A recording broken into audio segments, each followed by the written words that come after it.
I have a question. Why do Catholics have images and statues? I see statues of angels and of saints,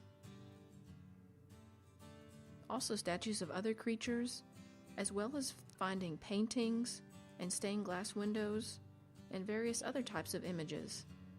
But isn't it true that God gave us the 10 Commandments, which tell us, "You shall have no images"? To answer that question, let us read in the Bible in Exodus chapter 20, verses 1 to 5. God told Moses, "I am the Lord your God.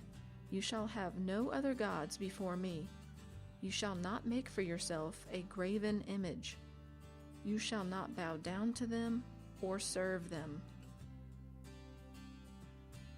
Does this mean we are to have no images at all? The answer is no. If we look at the Bible, we see that God commands even Moses to make statues and images. One example is that God commanded Moses to make the Ark of the Covenant, the most sacred object in the Old Testament. And on top of this ark, God commanded Moses to make statues of golden angels. God also commanded Moses to make his brother Aaron, the high priest, vestments of various colors, with stones and jewels, as well as putting various images, like the pomegranates, onto the robe. God also commanded Solomon, the son of King David, to build the Jewish temple in Jerusalem. And this was majestic.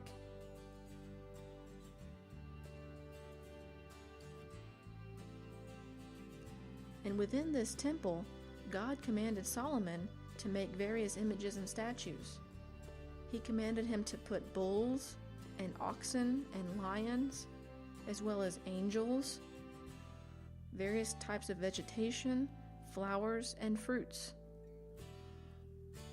God commanded these images to be made, and God would not command men to break his own commandments. So what does this commandment mean?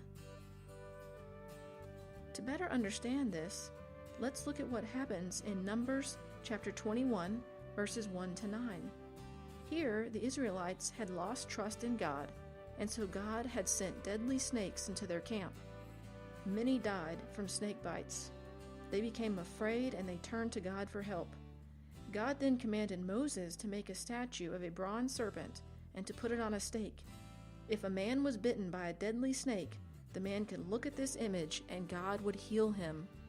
People were healed by God through this image. This image was good in the eyes of God. But this changed. We see in 2 Kings chapter 18 verse 4, the people were found to be worshiping this image. But worship is for God alone. We then see the good King Hezekiah destroying this image of the bronze serpent. He was showing the people that worship is for God alone. This shows us that images are not bad, as long as they are not worshipped and treated like false gods. Images can be good. They can teach us and help focus our minds in prayer. When we see paintings and statues and pictures and stained glass windows, these things can show us God's glory in creation, and it can also show us the power of God's grace working in the lives of saints. Having images does not disobey God's commands, but we are to never worship the images, and we are to never worship anything other than God alone.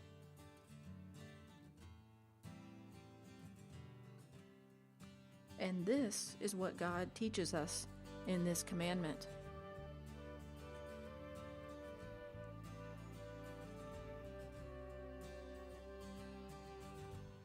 To learn more and find more videos, go to www.pillarandfoundation.com.